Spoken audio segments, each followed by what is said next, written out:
हम लोगों का विशेष रूप से एक जो दोपहर के भोजन के बाद का करीब 1 घंटा होता था, वो कोई एक व्यक्ति बैठ कर के किताब पढ़ के सुनाता था। और प्रायः ऐसी किताबें होती थी जो उस समय ब्रिटिश गवर्नमेंट के समय में बैन थी। भारत में अंग्रेजी राज है, कंपनी के काले कारनामे हैं। अच्छा दोस्तों, हम यहाँ पर आए तो इसलिए थे कि डॉक्टर सिन्हा के विषय में डॉक्टर कैलाश चंद्र विद्यालंकार जी से बातें जान सकें। पर वो इतने उम्र में सीनियर हैं और उनकी जो सेंसेस हैं वो इतनी खूबसूरत तरीके से काम करती हैं। वो सुन सकते हैं और थोड़ा अपनी तरह से घूम फिर सकते हैं और बहुत सुंदर उनकी मेधा अभी तक है।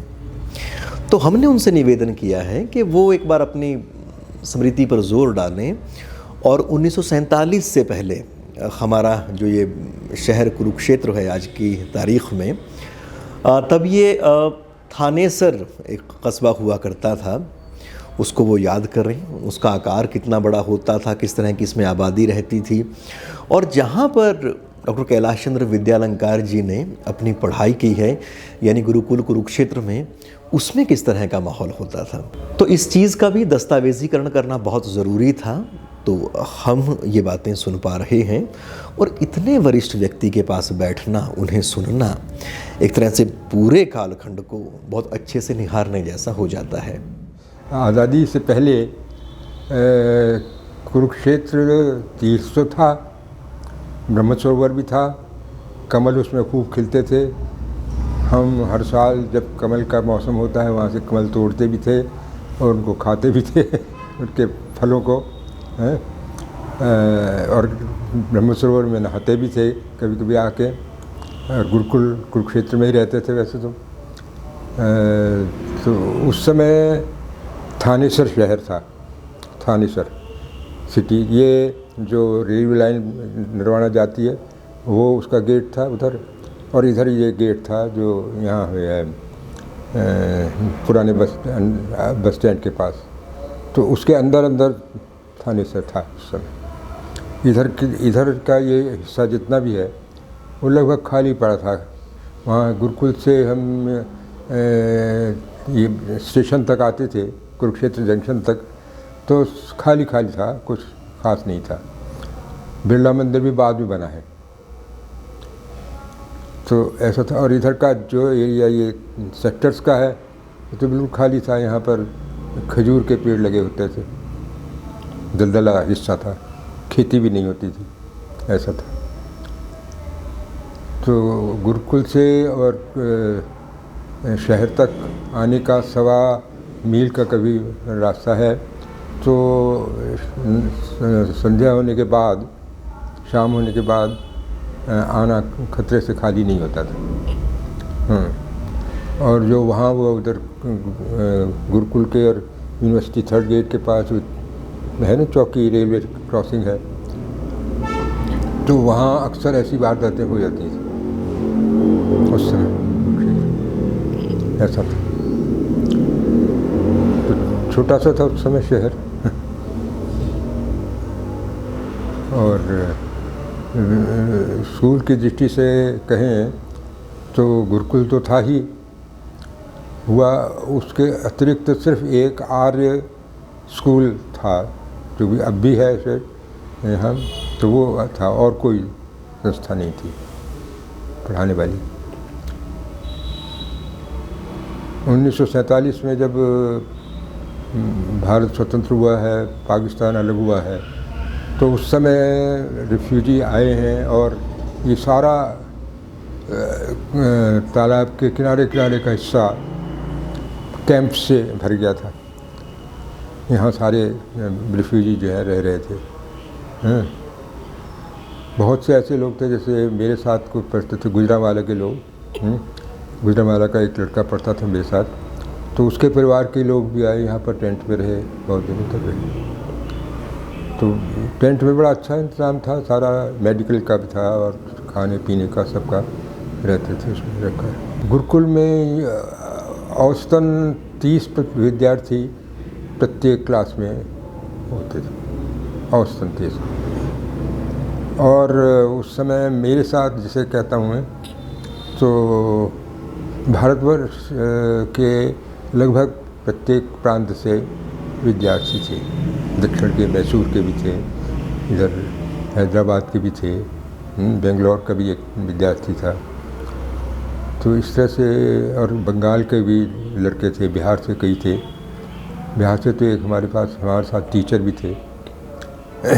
तो एक तरह से सारे हिंदुस्तान का अंश उसमें आता था गुरुकुल में पढ़ने के लिए। आंदोलन में हम भावना तो रहती थी, परंतु सक्रिय नहीं थे।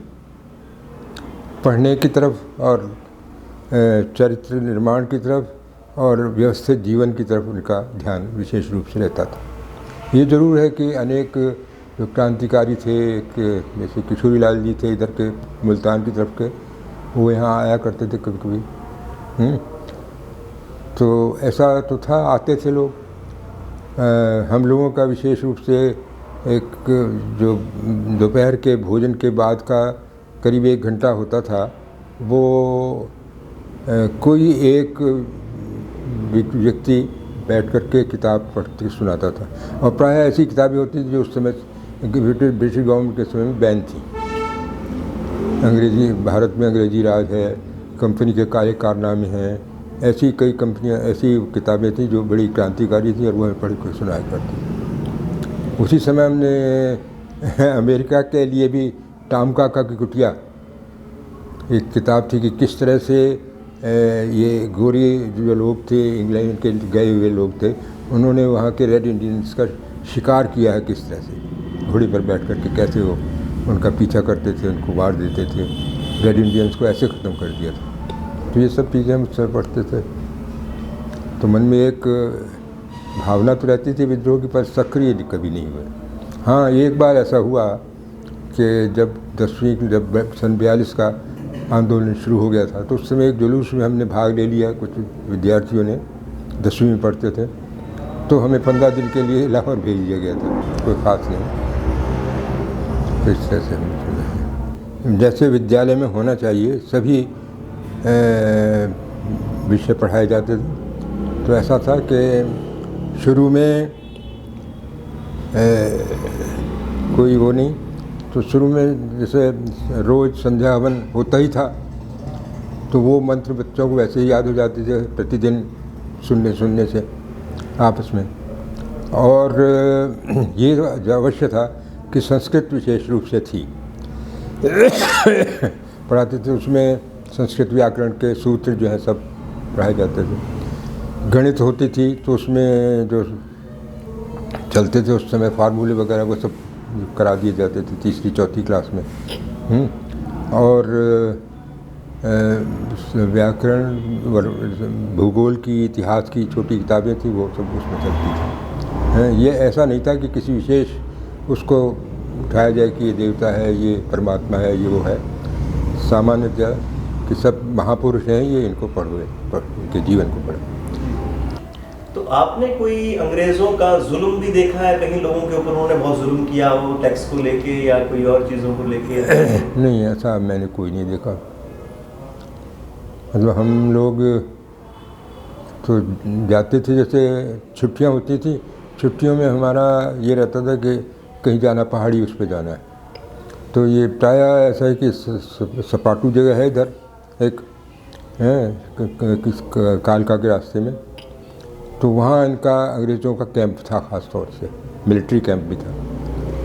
तो हम लोग वहाँ भी गए, और कभी कभी गोरे जो जा रहे होते थे उनसे वो दौड़ने में, और इसमें हमारी रोल लग जाती थी खेलने ऐसा लग जाता था, वो भी खेलने लगते थे। ऐसा कोई वो नहीं रहा कि बड़ा झंझट रहा। और इसमें शहर में मुस्लिम आबादी कितनी थी 47 से पहले? मुस्लिम आबादी थी तो सही। शेख चिली का मकबरा है यहाँ है, तो उसके आसपास का इलाका जो है वो मुस्लिम आबादी वाला था। थे तो कोई ख़ास वो नहीं कि बड़ा कशमकश हो या कोई किसी को मारता हुआ, तो आराम से रहते थे। उसके बाद मैं जो सर्विस में आया हूँ, तो मेरी सर्विस भी इत्तेफाक से वहाँ पंजाब में मलेरकोटला जगह है, वहाँ मुसलमानों का शहर, मुसलमानी स्टेट थी वो, हैं। तो उसमें मुसलमान और हम हिंदू सब रहते थे, कोई संकट कभी नहीं आता। तो 15 अगस्त 1947 की आपको किस तरह की स्मृतियां हैं? उस दिन को आपने कैसे महसूस किया? उस समय कश्मीर थी कि मैं गुरुकुल कांवड़ी में था। तो गुरुकुल कांवड़ी जो नहर आती है हरिद्वार से, गंग नहर कहलाती है वो। तो गंग नहर के एक तरफ गुरुकुल कांवड़ी बसा हुआ था, दूसरी तरफ ज्वालापुर शहर है वहाँ का। तो ज्वालापुर मुस्लिम बहुल शहर था। तो उस समय कुछ लोग बहुत अग्रसर, वो कहना चाहिए कि आगे बढ़ने वाले थे।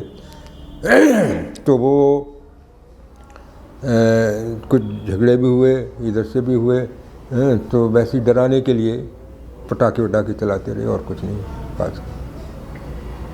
हाँ, ये अवश्य है कि कुछ दिन बाद हम कुछ विद्यार्थी कुतूहल की वजह से वहाँ से हरिद्वार से एक अमृतसर तक ट्रेन जाती थी, पैसेंजर ट्रेन। तो उसमें गए, तो उसमें देखा नहर में जो मुर्दे तैरते हुए और ये होते हुए कहीं मारे हुए, ऐसे इस तरह था हुआ। मतलब यहाँ हुआ है ऐसा। यहाँ भी शेख चिल्ली के पास के जो थे मुस्लिम, बहुत से परिवार भगा दिए गए थे। मुझे 97 चल रहा है, 96 पूरे हो चुके हैं।